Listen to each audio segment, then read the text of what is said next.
Come along with us as we arrive in Fort Pierce and get some pro projects done.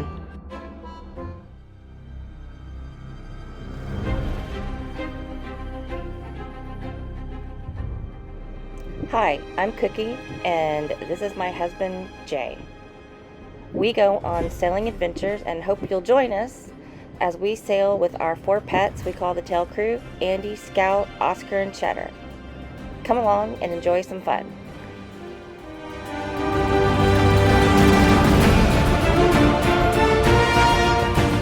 So we just arrived in Fort Pierce from our overnight voyage from Tavernier. We went all the way around Miami and came in here. The inlet is very swift, and it is Memorial Day weekend. There are tons of boats out there.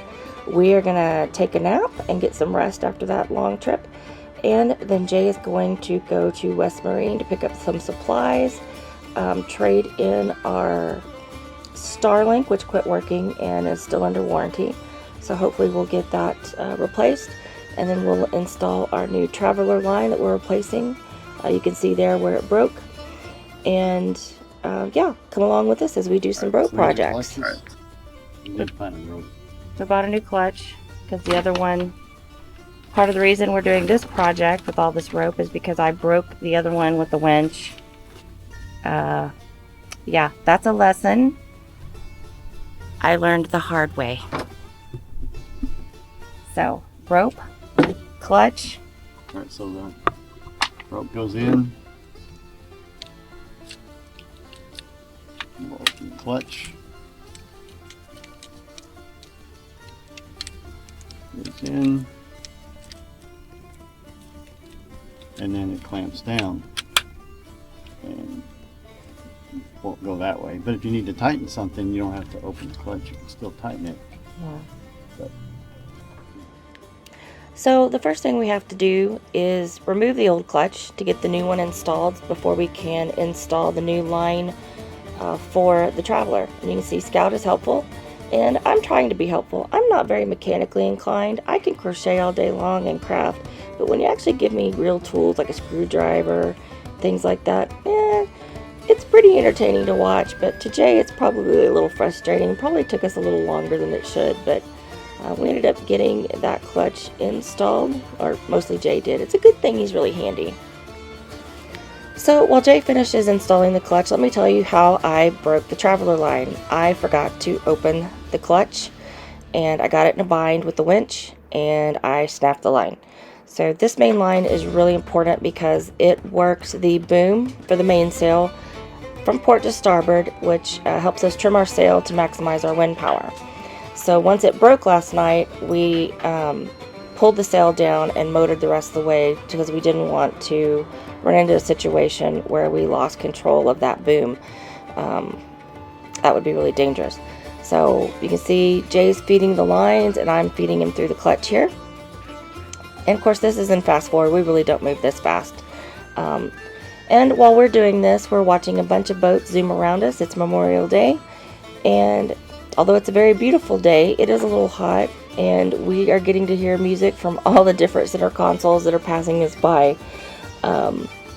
So it's been really entertaining to watch the boats and get some work done. You can see here I am tying off that line, or not tying it off, I'm using a heat gun to finish the ends so they don't fray on that line. You don't want lines fraying, and that heat gun just melts that plastic end and seals it up.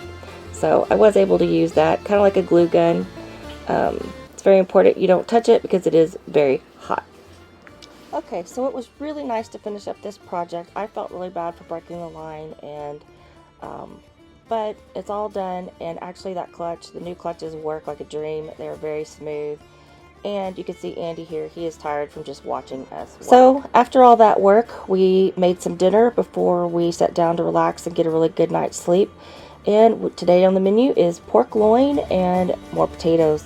Jay loves his potatoes. These are a little different. They're sliced instead of cubed with some olive oil, butter, and some seasoning. And that pork roast has some balsamic vinegar and some seasoning on it. Pretty tasty. Okay, it's a new day and a different boat project. Today we are installing the Starlink that Jay returned the old one that wasn't working and exchanged it for a new one. It was under warranty, so it didn't cost us anything to exchange it. Thank you, Starlink. And he is having to rerun the cables. And again, I am helping. I'm not really sure how much help I'm doing versus what Jay's doing, but at least I'm trying, right? So it looks like a mess. We had to take everything out of, well, almost everything out of that cabinet. And I had to pull the line while Jay fed it through the hole from the top. Starlink is mounted above that galley kitchen right there. And you can see, of course this isn't fast forward. Again, we don't work this fast in reality. Jay is getting it set up, and while he's getting it set up, I'm getting ready to feed it through when he goes back outside. So Jay here is finishing up the installation, installing Starlink, getting all the cables, putting the hub back in for the router, and we use Starlink a lot on the boat, not just for communications and stuff, but we also need it a lot out on the water to get predict wind updates, weather updates, make sure that we can call someone if we need to, get information if we need to while we're out on the water. And so look at that cuteness. He's not helping at all, not even attempting. Scout trying to help, but Cheddar is just sitting there napping.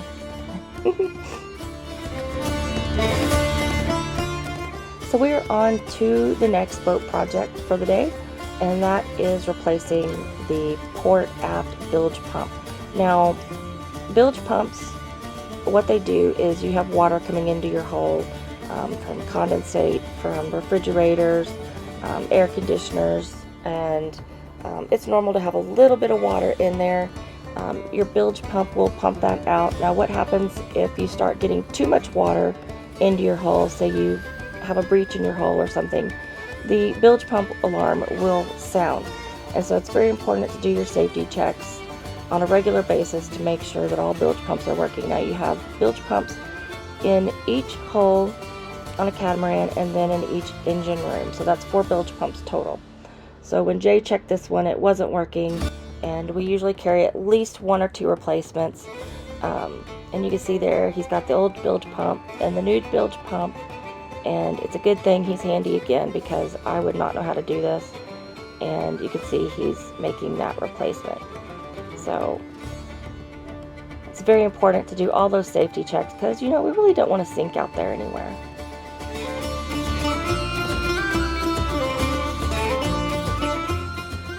So it's been a long day and we are ready for dinner. I am barbecuing some hamburger patties and some tortillas with cheese. Yes, I forgot the hamburger bun. So we are having hamburger tacos and they were delicious. They may not look that great, but it was very satisfying after a long day of boat projects. So after dinner, we enjoy a little playtime on the boat with the pups. This is Andy's favorite toy, and yes, it is a cat toy. Andy has always loved the cat toy. You know, he grew up raised by Cheddar and Oscar, who also love the cat toy, so we can't play with the cat toy with the cats with Andy around. We have to do it separately. And this is absolutely Andy's favorite thing to do. You can see also Scout has his toy. So we are going to watch the boats around us and enjoy the rest of the afternoon.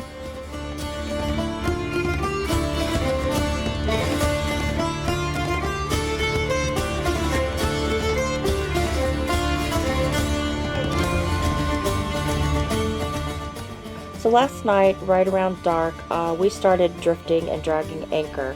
And we tried multiple times. We could not get our anchor to set. So we ended up going to a dock for the night. Once at the dock, we were able to get tied up, get a good night's sleep, and the next morning we decided to haul up our anchor because what we experienced just wasn't normal. Not getting your anchor to set, and plus we dragged anchor in Tavernier. This was the second time in basically less than a week. Pulling it up, as you can see in the picture, looks like we sheared off somehow the spade portion of the anchor that gets it set in. And we don't know how this happened, so what I did was I emailed Mantis and I emailed them some pictures, and they called us right away and said we don't know what happened, but we're going to send you a new anchor. And they had already called West Marine in Fort Pierce and organized sending us the new anchor. So in a couple of days we'll receive the new anchor and get it installed, because we need that before we go on our next adventure. So thank you, West Marine and Mantis, for taking care of us. So once at the dock, we decided to walk down the street. We went to Dave's Diner for breakfast, which was absolutely delicious. Jay had the biscuits and gravy, and I just had a bacon and egg and English muffin plate.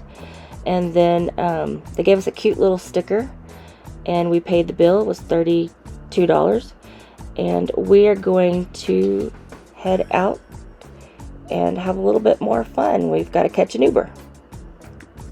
After breakfast, we saw this cute little thing on the sidewalk. All right. So we're at the Manatee Observation Center, so we're going to go in and check it out. The Manatee Center was a really cool experience. They had a lot of things on display. We learned a lot about manatees and marine life and enjoyed seeing the seahorses.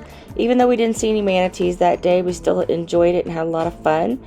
And after the Manatee Center, we are going to go back to the boat, relax, enjoy the next couple of days, and see what other kind of adventures and boat projects we can get into before our anchor arrives.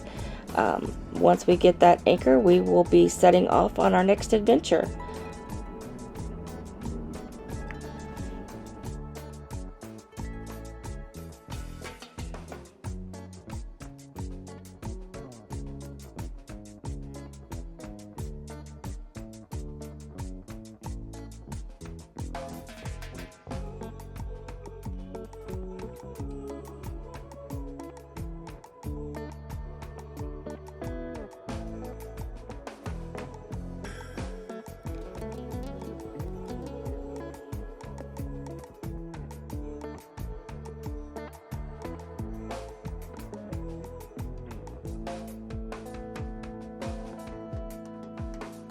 That's it for this episode. We hope you enjoyed it. Join us next time as we get ready to sail to St. Augustine. See you on the next adventure.